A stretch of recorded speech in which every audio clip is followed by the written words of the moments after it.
The writer accuses Charlie of saying, and I quote, "Black women do not have brain processing power to be taken seriously."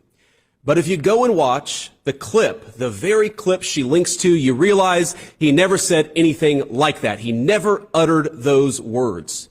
If we would have said that Joy Reid and Michelle Obama and Sheila Jackson Lee and Ketanji Brown Jackson were affirmative action picks, we would have been called the racist. But now they're coming out and they're saying it for us. They're coming out and they're saying, I'm only here because of affirmative action. Yeah, we know. You do not have the brain processing power to otherwise be taken really seriously. You had to go steal a white person's slot to go be taken somewhat seriously. Next on deck. JD Vance. That clip you just saw is JD Vance. JD Vance filled in for Charlie Kirk in his slide on his podcast today. And he proceeded to debunk things Charlie Kirk has been accused of saying by lying about things he said. And you can just see that Charlie did say it. In fact, I'll say, I'm glad you made this statement there, JD, Vice President JD Vance, because you better informed me of what he said. I forgot he said you took a job that a more qualified white man would have had. That's perfect. That's hard to wiggle out of, sir. It's hard to make it unracist when he made it racist at the end, even doubled down on the racism. These people want to rewrite history as if there isn't a footprint. Charlie did a 3-hour show. 3-hour show, Johnson. And then he went and recorded and live streamed them on all these campuses. It's so much content out there. People, we ain't got to make up nothing. Here's the deal, man. Charlie Kirk said so many things over the years. Any way you want to show Charlie, you can. Okay? Any way you want to show him. There'll be some comments that you'll be like, okay, that don't sound crazy. That sound okay. And then there'll be other comments he made that were very much off the rails, very much racist, anti-black. Before we go any further, let me let you know the Tim Black Wolfpack is dedicated, committed, 10 toes down to reporting the truth, unbiased, and not working for any political party. If that sounds good to you, go to jointimblack.com, become a member of the Tim Black Wolfpack. Or whatever. Anything you're looking for, you'll find it. Because he just said stuff. Because he didn't have a job. He's like me. He can say whatever he wants to say. So he said what he wanted to say. But you know what you won't find me saying? You won't find me making genetics, DNA-related comments about anybody. You'll find me saying, hey, we need deportation. I'm fighting for Black Americans. I'm very straight up. Nothing covert about me. Charlie Kirk. To get his organization off the ground, he had to appeal to the most bigoted sections of America. They're the most reliable, easy to get people. Build up your numbers off that. So he pivoted very heavily into the anti-black space because that's very easy. A lot of people do it online. Why do you think all the sellouts do it, from Officer Tatum to Candace Owens to the Hodge twins to the Cartier family? Name one. The Black conservative perspective? Ah, God. I mean, these guys, Doc Rich, these people, folks, these are not talented people in the grand scheme of things. Save for, what I'm saying is, they did not have to be talented to figure out if you trash black people in a country where there's so many bigots, you'll do well. And that's what Charlie Kirk did. And over the years, he started trying to modulate it to a certain degree because he wanted to move more mainstream. Right? He wanted to move more to the mainstream. It's not rocket science, and that's where we are. So yeah, there's all types of content out there for Charlie Kirk. He did say negative things. He did say things that you cannot unspin, Vice President Vance. And he said some things that don't require a spin. But he did say them. It's not being smeared, not being doctored. It's not AI. That's him saying that. And that's you defending it. All right, guys, hit the like button if you like this content. This one's going to go out as a separate clip.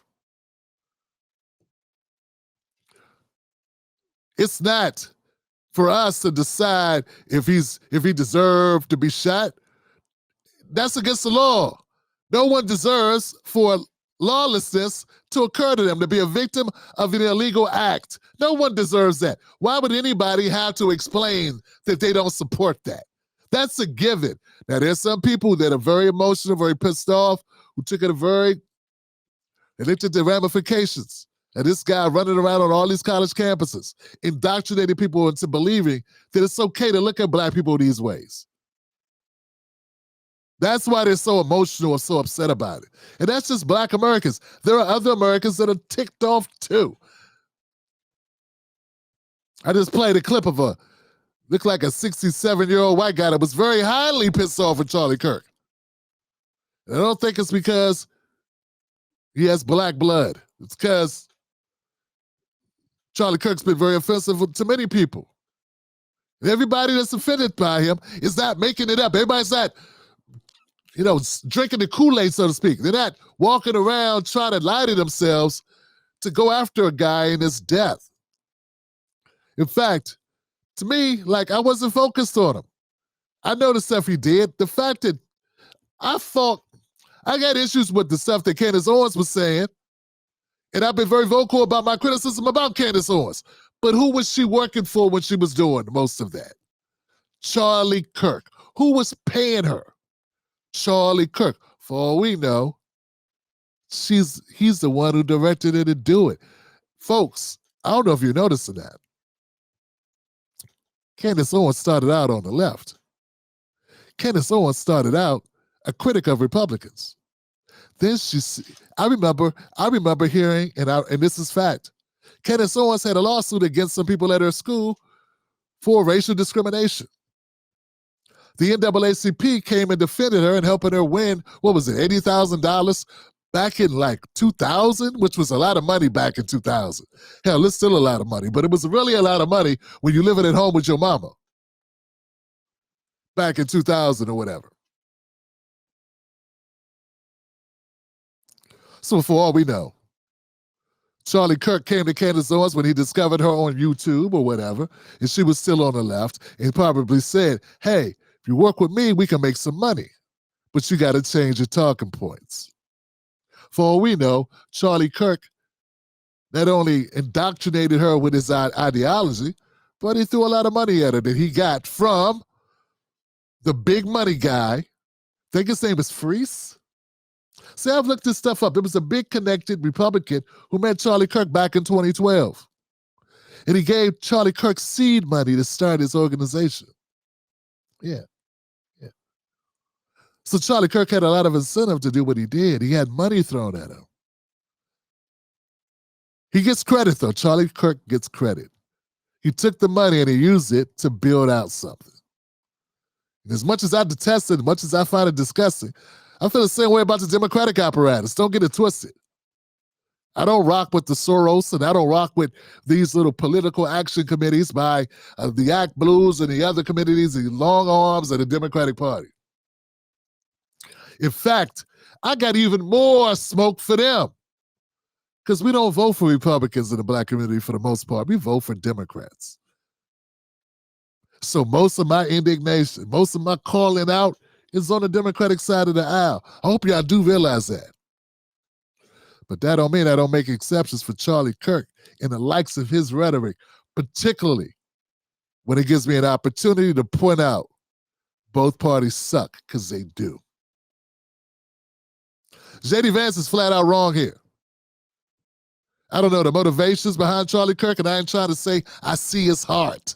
I see his soul. And what he really meant was, no one does that for us. You know what said all poor Jordan Neely on the subway? Yeah, he's saying he's going to hurt people on the subway if he doesn't get changed. But what he really means is he's hurt, he's alone, he's scared, he doesn't have a place to sleep, he's homeless, and he's crying out for help from society. No one said that, did they? Daniel Penny choked him out, choked the life out of that 120-pound homeless person who was unarmed. And people justified it and say, well, 5 years ago, he punched a lady. So don't talk to me about moral righteousness. Don't talk to me about being objective. Don't talk to me about this is not who we are. Yeah, you had no problems when a life was taken on a subway train. When it was a black kid with no place to live, a black man with no place to live, noticeably with mental health issues. But yeah, I'm not saying I can see Charlie so, and I don't need to see it so. No one makes excuses when black people do things. When they break the law, I don't make excuses for them. You throw them under the bus. I'm not making excuses for Charlie. I saw what he said. I heard what he said. I take him for his word. I'm not going to give him all this leeway that he meant it a different way. He's a different person. You just didn't know him. He helped all these black people. Why else would he help Candace Owens? And that's and to that point, to all those people that are going to say that, because I've heard it before, let me give you my answer. Charlie Kirk was a fake. He wanted to win. And he wanted money. He wanted to succeed. But he also had a part of him, I believe, that he actually thought at the end maybe he could do some good stuff. And then he started realizing that he was in a cesspool of a business. That's what I really believe. And started changing his tune on a couple of aspects like Zionism and money and Epstein files, all these things. He started seeing how things really worked. And it becomes dangerous when you start having a moral backbone to any extent. When you're already playing the game, you're knee deep in the game. You're way too powerful at this point to change course. Oh, this is my thoughts. I really don't know. But stop saying what people deserve. It's very rarely the people that need it get what they deserve, and very rarely do the people that really need it get what they deserve. And which side is Charlie on? I don't know, man. This is the Tim Black Show. We do this 4 days a week, Sunday, Monday, Wednesday, and Friday. And if you're down for the content that comes directly at an issue, we don't pull punches and we don't hide behind political parties, be here. Go to jointimblack.com.